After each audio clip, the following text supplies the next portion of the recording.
Assalamualaikum warahmatullahi wabarakatuh. Salam sejahtera bagi kita semua. Perkenalkan, nama saya Dini Hutnasama, peserta seleksi CPNS Kabupaten Sidoarjo tahun 2022.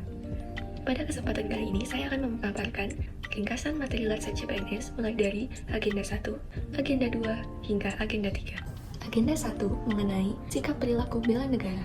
Pada agenda ini ada 3 pokok bahasan. Pertama, wawasan kebangsaan dan nilai bela negara. Kedua, isu kontemporer. Ketiga, kesiapsiagaan bela negara. 1. Wawasan kebangsaan dan nilai bela negara. Bela negara adalah sikap dan perilaku warga negara yang dijiwai oleh kecintaannya kepada Negara Kesatuan Republik Indonesia yang berdasarkan Pancasila dan Undang-Undang Dasar 1945 dalam menjalin kelangsungan hidup bangsa dan negara yang seutuhnya. Nilai dasar bela negara yaitu cinta tanah air, kesadaran berbangsa dan bernegara, yakin akan Pancasila sebagai ideologi negara, rela berkorban untuk bangsa dan negara, serta memiliki kemampuan awal bela negara.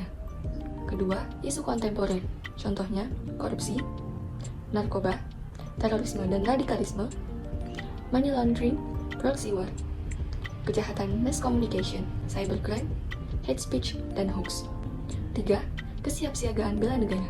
Kesiapsiagaan bela negara adalah suatu keadaan siap siaga yang dimiliki oleh seseorang baik secara fisik, mental, maupun sosial dalam menghadapi situasi kerja yang beragam yang dilakukan berdasarkan kebulatan sikap dan tekad secara ikhlas dan sadar disertai kerelaan berkorban sepenuh jiwa raga yang dilandasi oleh kecintaan terhadap Negara Kesatuan Republik Indonesia berdasarkan Pancasila dan UUD 1945 untuk menjaga, merawat, dan menjamin kelangsungan hidup berbangsa dan bernegara.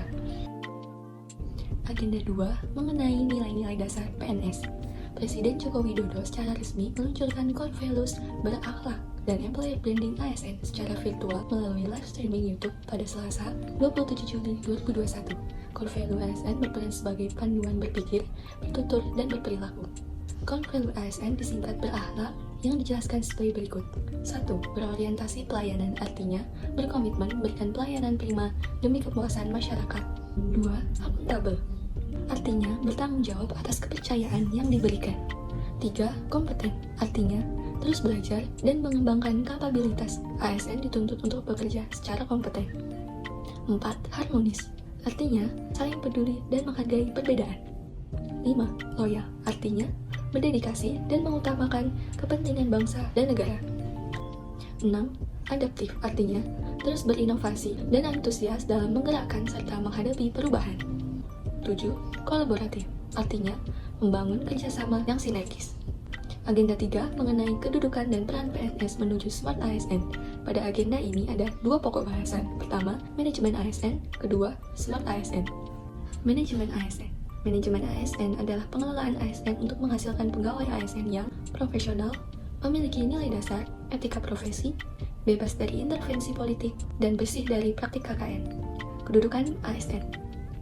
PNS atau pegawai negeri sipil memiliki hak yaitu gaji, cuti, tunjangan, jaminan pensiun dan hari tua, pengembangan kompetensi, serta perlindungan. P3K yaitu pegawai pemerintah dengan perjanjian kerja memiliki hak yaitu gaji, cuti, tunjangan, pengembangan kompetensi, perlindungan. Fungsi ASN yaitu pelaksana kebijakan publik, pelayan publik, perekat dan pemersatu bangsa. Sistem merit diatur dalam pasal 1 Undang-Undang ASN tentang ketentuan umum. Sistem merit adalah kebijakan dan manajemen ASN yang berdasarkan pada kualifikasi, kompetensi, dan kinerja secara adil dan wajar dengan tanpa membedakan latar belakang politik, ras, warna kulit, agama, asal-usul, jenis kelamin, status pernikahan, umur atau kondisi kecacatan. Smart ASN merupakan pegawai dengan kompetensi, kinerja, serta profesionalisme yang tinggi sehingga mampu beradaptasi dan semakin responsif terhadap perubahan dan pencapaian tujuan organisasi. Berikut 8 prinsip dan keahlian Smart ASN. 1. Integritas. 2. Nasionalisme. 3. Profesionalisme. 4. Berwawasan global. 5. Menguasai IT dan bahasa asing. 6. Berjiwa hospitality. 7. Memiliki jaringan luas. 8. Entrepreneurship. Sekian dari saya, terima kasih. Wassalamualaikum warahmatullahi wabarakatuh.